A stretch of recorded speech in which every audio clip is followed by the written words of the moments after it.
नमस्कार बच्चों, good morning. कैसे हैं आप सब?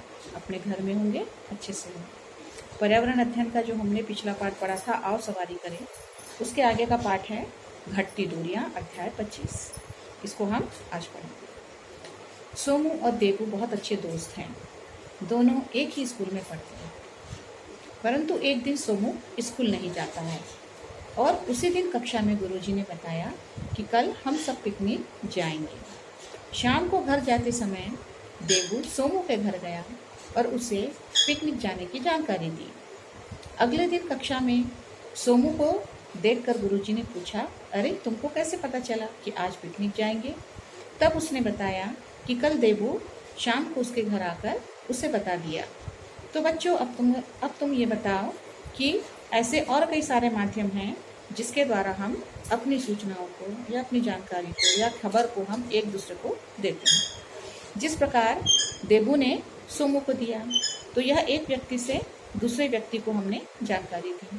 परंतु यदि कोई व्यक्ति दूर रहता है, एक गांव से दूसरे गांव में रहता है या किसी दूसरे शहर में रहता है, तो हम उस तक अपनी सूचना या जानकारी कैसे देते हैं?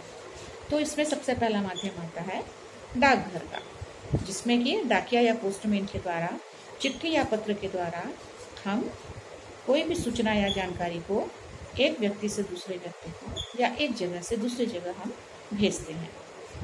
इसी प्रकार और बहुत से साधन हैं जिसके अंतर्गत कुछ तो इलेक्ट्रॉनिक साधन आते हैं और कुछ प्रिंट वाले साधन आते हैं, जिसको कि हम अखबार बोलते हैं, है ना। तो इलेक्ट्रॉनिक वाले साधन के अंतर्गत में जैसे टेलीविज़न है, मोबाइल है ना, फैक्स मशीन है, ये सारी चीज़ें आती हैं।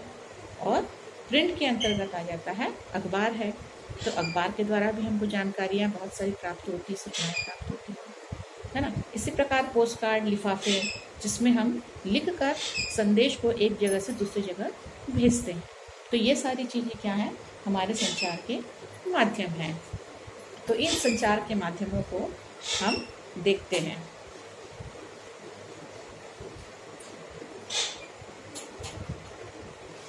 तो जैसे ये है पोस्ट कार्ड, ये है टेलीफोन, ये है टेलीविज़न,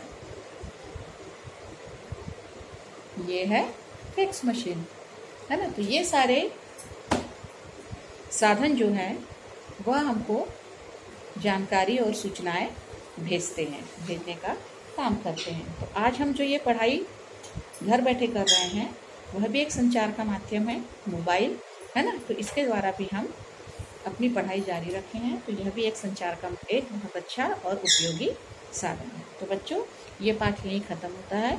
अगले सेशन में अब हम अपना प्रश्न उत्तर देखेंगे। ठीक है, बाय बच्चों। घर में रहो, सुरक्षित रहो, स्वस्थ रहो।